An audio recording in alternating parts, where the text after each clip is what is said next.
Here to talk about efforts to block the National Guard troops from coming to Portland, Professor of Law at Willamette University, Norman Williams. Thanks for coming on the program today. Thank you for having me, Steve. We are recording this interview on Thursday. The state of Oregon is in court on Friday to request a temporary restraining order. What does the state need to prove to get a TRO? The state needs to prove that President Trump and Secretary of Defense Hegseth have not shown that the president is unable with regular forces to execute the laws of the United States in Portland, that there's no organized or riotous effort to disrupt federal law enforcement activities around the ICE building. If the judge approves the TRO, will that prevent National Guard troops from being deployed to Portland?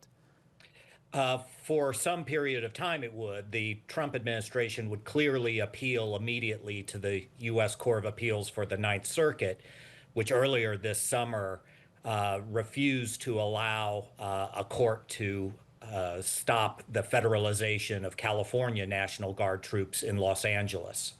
If the judge denies that TRO, what recourse does the state have at that point? Then the state can appeal to the Ninth Circuit and ask for it to issue an injunction. Do you believe that the state will get that temporary restraining order?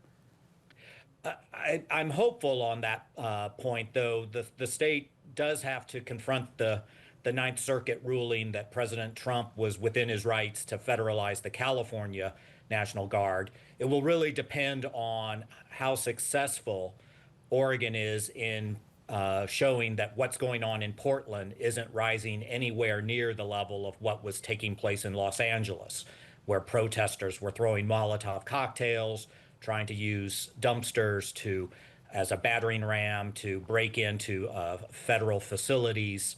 The key will be demonstrating that what's going on in Portland can be easily handled by the Portland Police Bureau, and that there's no need for National Guard troops.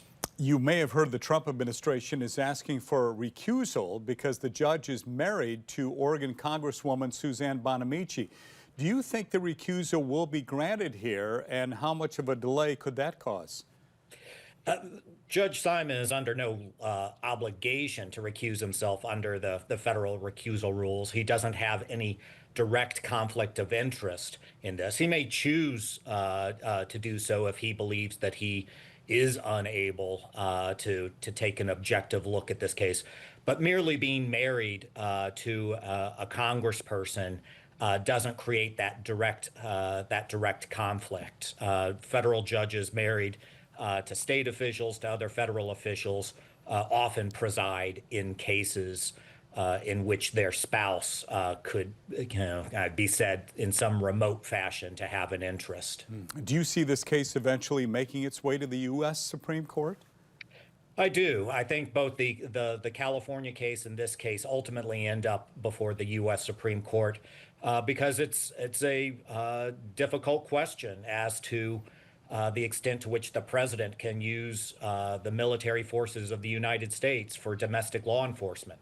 That's something that's been very rarely used. The Civil War is the principal example, and I think there are a lot of very good reasons why the U.S. Supreme Court would be concerned about a president being able to deploy the U.S. military for domestic law enforcement purposes whenever the president deems it necessary. I would imagine this is fascinating for you to watch from afar as a professor at Willamette University there. What do you think as you watch all this unfold in these last several days? I do think it's unfortunate coarsening of our political culture that we've reached this point. President Trump, I do believe, is trying to score political points here. The Portland Police Bureau was certainly able to handle what was going on at the ICE building, and until President Trump's weekend tweeting about federalizing the Oregon National Guard, the protests at the ICE building in the South Waterfront had dwindled. Protesters were losing interest. They were entirely peaceful. And so the recent uptick in protest activity at the ICE building in Portland, I think, is directly attributable to President Trump seeking to use this for political points rather than a genuine need for National Guard troops to help bolster the Portland police.